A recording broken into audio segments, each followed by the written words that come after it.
over to you, Guy, for your case study. Excited to see what the results are.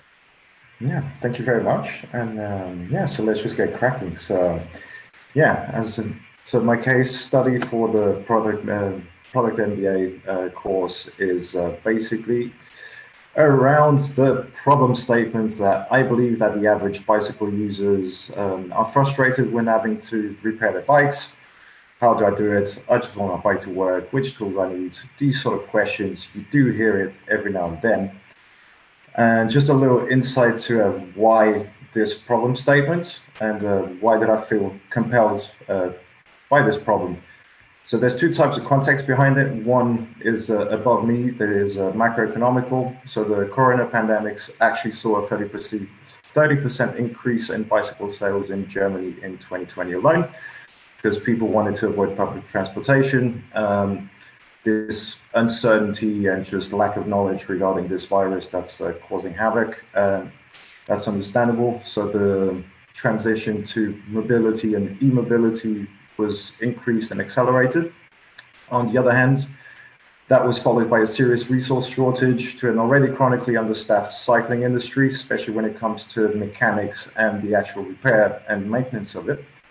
And then obviously with the furloughs and the collapse of supply chains, workshops were simply overloaded and they could actually charge higher prices at random and free will, according to the necessity of the customers. So obviously, incidentally, this brought many casual cyclists just to have trust issues with the workshops and feeling hard done by, and therefore resulting to the repairs independently instead. Now, from a personal context and motivation, throughout that time, I was a team lead for one of the Decathlon's biggest workshop in Germany. So I do have that influence. Nevertheless, I wanted to test my own bias and just really test, was it just my perspective or is it actually so, the way I experience it myself? And obviously by tackling this problem, it was a possibility to learn and apply the Product MBA methodology on a new project. I also wanted to apply this methodology to previous experiences and ultimately, apply this in order to find myself a full-time job for next year, so in the next couple of weeks.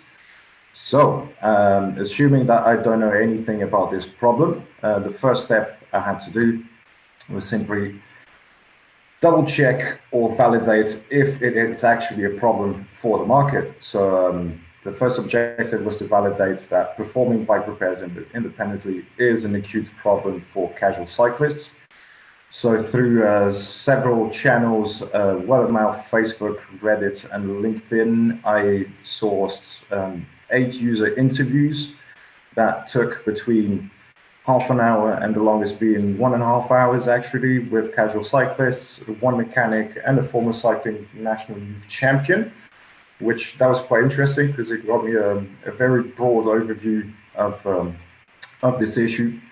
And then I also felt like I wanted to try different approaches because there was a lot of spontaneous conversations that popped up on Facebook. So there was a slight confirmation of the problem that these conversations, they didn't really go too deep into detail, but still they did confirm my impression that this is a problem.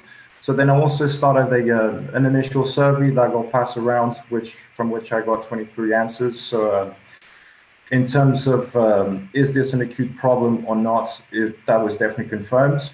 So the one mechanic confirmed himself that his workshop was completely overloaded, and especially in the low cost segment. So that would be then applicable to Decathlon and sorts. The customers also then were looking for alternatives, but they were struggling to navigate through online content. And so it just took him time, and it was frustrating. And then basically the the former youth champion, he even confirmed that the cycling industry has stagnated and it does need a refresh. So my initial hypothesis, according to the macroeconomical context, was that especially the new commuters that bought a bike, they would need help with repairs. But then that turned out to be too narrow, as a lot of people identify themselves with that problem. So that's a brief overview of the 8 interviews. and with all the notes, and the most common frustrations were basically around the customer's lack of knowledge, which then translates into the inability to source the accurate spare part or the tool that they need. Lack of knowledge also translates into not being able to find alternatives which are cost effective. So that means not having knowledge, you need external help, but then the workshops charging at free will, then that generates mistrust in the workshops. But ultimately, doing research on their own is just consumes too much time. Therefore, it turns out that this is quite a vicious cycle, really, of problems and frustrations. So if these are the problems that got validated, the next solution, the next step would be to flip these problems and frustrations into possible opportunities on how to offer them a solution. So considering the problems, that would have to go around teaching a casual cyclist how to do small repairs in a simple step process by providing lists of tools and spare parts. That could be through a listing of suppliers, but then that would save time in research. That would provide a cost-effective alternatives and especially provide independence to the casual cyclist. So then I just started playing around with a sentence or a tagline. So basically, yeah, just this one sentence that just condenses the value offer, the value proposition to the customer. And that's where I started playing around with, the first one was clearly too long, but it at least included everything that I wanted to mention. And then that just got iterated and it just got shortened and shortened to just catch the attention of the casual cyclist who doesn't care, just wants a solution and just wants to get straight to the point. You're right, I'll help fix it. That was the one that resonated the best and directly, and people just instantly just wanted to get to know more about it. So that was really interesting. But then to double check also the how does this offer that we could propose, how could that differentiate to what's already existing? So when you look at all the current options, it's, well, put it that way, it's either very technical or it's very lifestyle based. So I just took the only technical competitors, call it that way. And basically, a lot of them, they're just lacking different languages. They just focus on spare parts. Nothing offers a all-in-one service, whether it's the sourcing of the parts and the tools, the video tutorials, and just some sort of, complete service, put it that way, with a beginner-friendly language.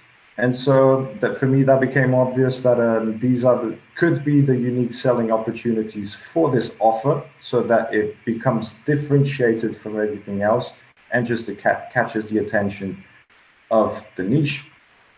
So the next step, then product story canvas. So going a bit more into detail.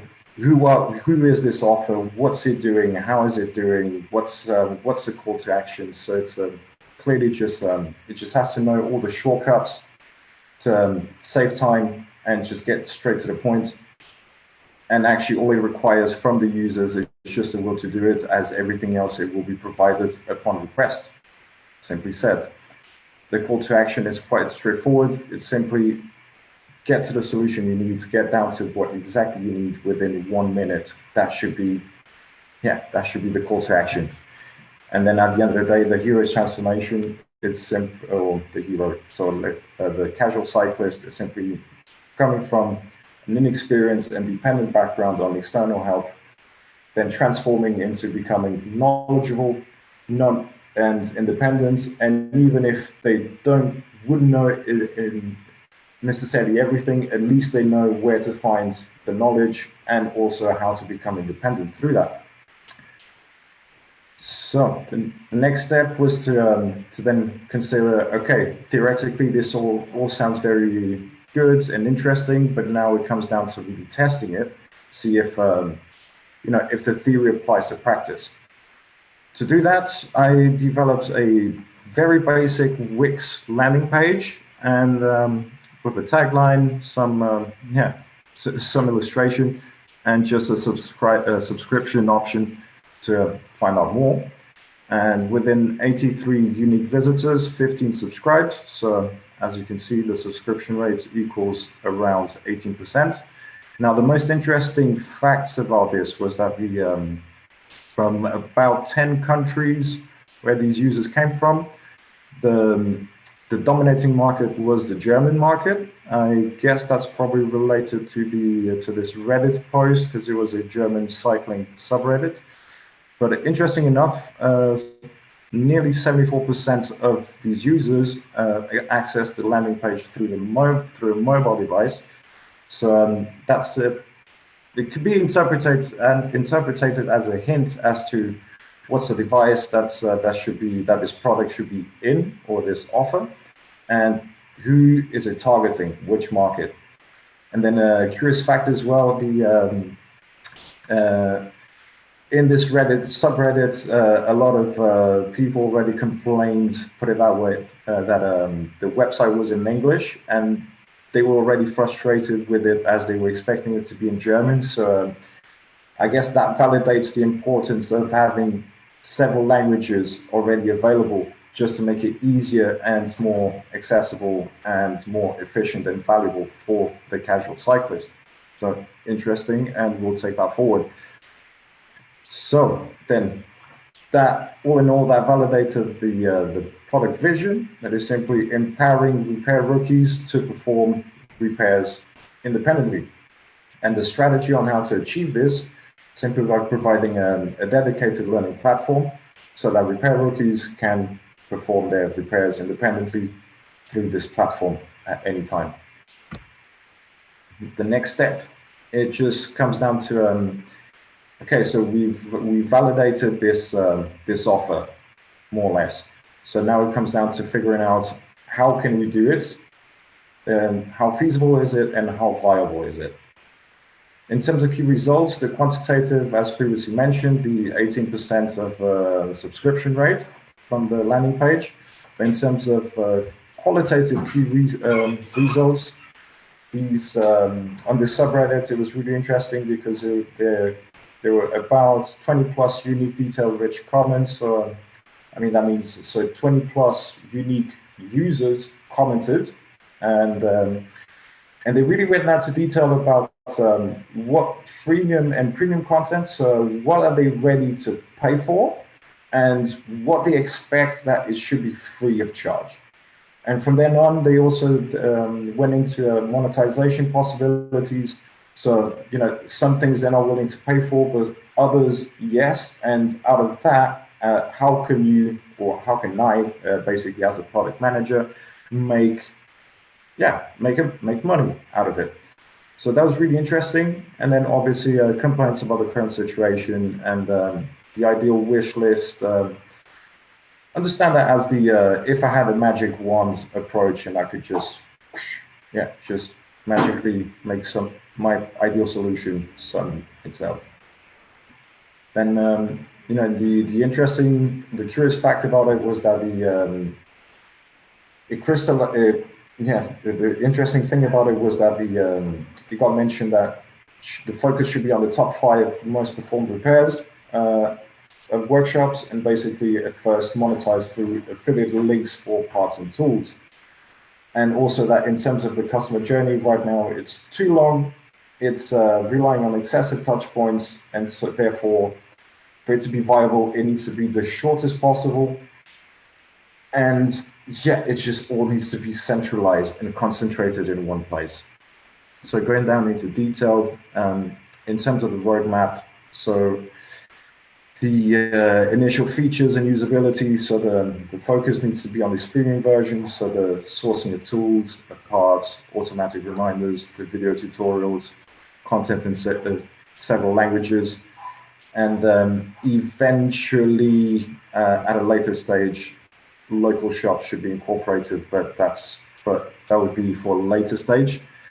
And then in terms of the lean canvas, the most important part is definitely the different revenue streams.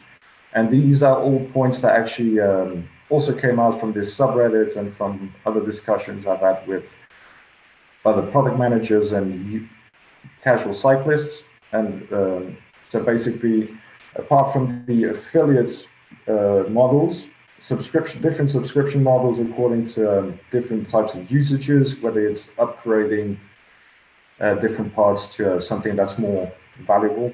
That is one option. Whether it's a referral to the local shop, that could become a marketplace, but keeping it simple, the referrals, that's a viable option. Licensing to companies such as Swap Feeds or Decathlon, where they have their internal repair service, that's also a very viable option, but yeah, for the later stage. And then obviously, that's another impact of the macroeconomic context, that it's through shortage of resources. There are less bikes available now, and therefore the bike theft is definitely increasing. So, there could also be an insurance marketplace for bicycles. That's another option, which is feasible and viable in the long term, definitely. When it comes to the customer journey map, the extent of the journey currently is too long. It can take from a few hours up to 6 months. So therefore, it is of utmost importance to shorten the journey to about 1 minute, to then convert the customer and acquire their loyalty. So this is definitely the unique selling points of it and the opportunity. Then, okay, so this sounds like a good project, like a good theory, and then it came down to wireframe it and start testing how does it look, and yeah, what can we do with it? So started off with five initial screens, and after a couple of rounds with the interviews, the wireframing was validated, and I quickly started developing that on Figma. As you can see here on the right, it looks pretty extensive, but it became quickly proof that it's vital to simplify the process for the end consumer, and just so that the process is just very quick, or the quickest as possible. So the final step then is just testing this solution, so transforming the wireframing and the prototyping into an actual product, and just go around and ask what you think of it, basically, in order to validate if the accessibility of repair content and parts is really accessible, rapid, and valuable for the customers. Key results: I've onboarded 11 beta testers through the channels, Reddit, the landing page. There's another product management community, product people, so I've got a couple of interestees from there as well. And then just get some results in order to figure out the product market fit and try to get a score higher than 1%.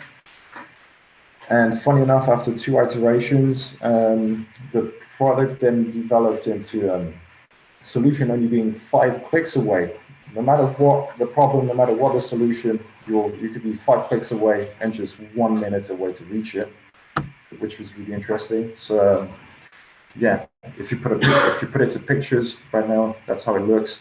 So yeah, and it was definitely a result of these interviews that actually brands, models, or categories are not that valuable. The end consumer or the casual cyclist, they just want the focus to be on their problem, not on the bike, because the bike has got the problem. So therefore, the bike is irrelevant. The problem is the key. And so when we come to the engine results, the product market fit results itself. So from these 11 people, 4 said that they would download this product if it was real and if it was available.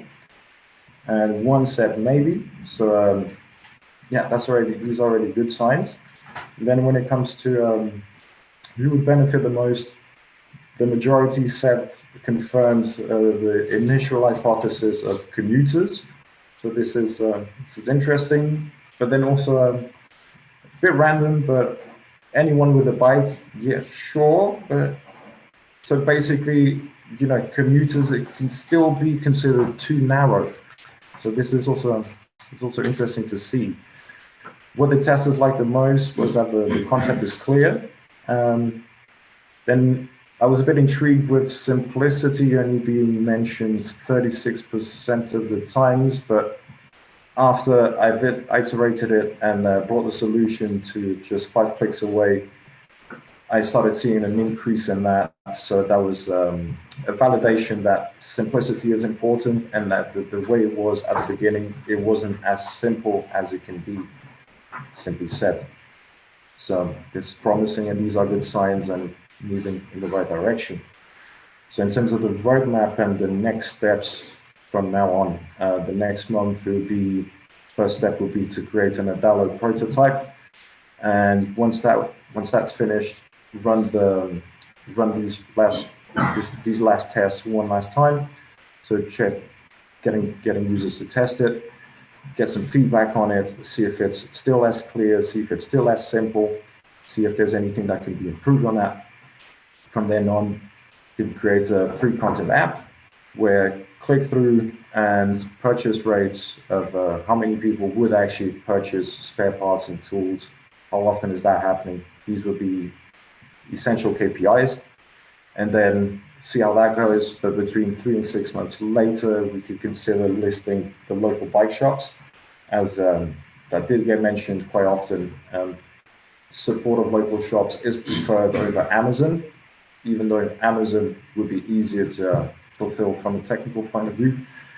And then eventually move up to a premium version where you can upgrade components and you have this paid content, which is for more technical, known, versatile, casual cyclists, put it this way.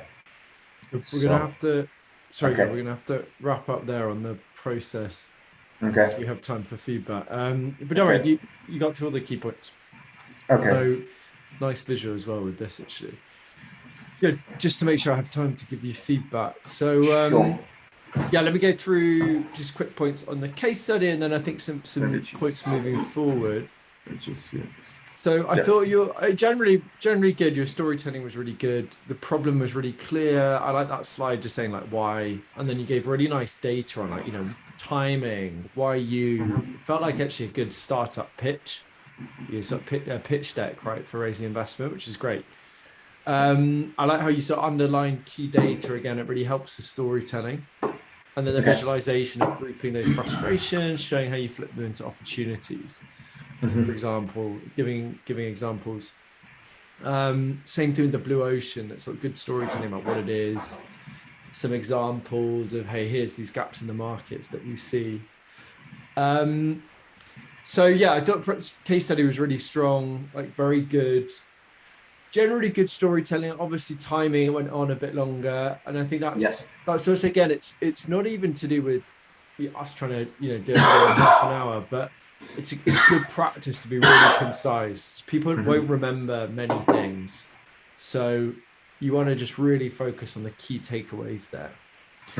And I think generally, I think your strengths came through. So I think you seem to be very good with like insights and vision. I felt you've always had a very clear vision for this without anchoring around a solution, which is great. And I think, looking ahead to roles, it's getting you into the right role, probably an early stage company or a company looking for somebody to head up a whole new opportunity.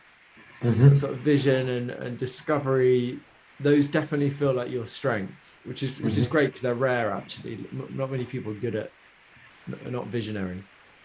And your analysis was excellent. Like that storytelling about data, you did excellent discussion of the strategic roadmap, like the sort of potential paths to revenue, the way you talked about the different opportunities as well earlier on. I thought it was really good. So I think those strengths to just like that analytical side and that visionary side, and discovery, I think where your strengths lie. Good. I'm just going to stop recording and then talk about the sort of next steps as well. But I thought, honestly, case study was very strong. Again, keep it a little bit more concise, and then it's a great case study.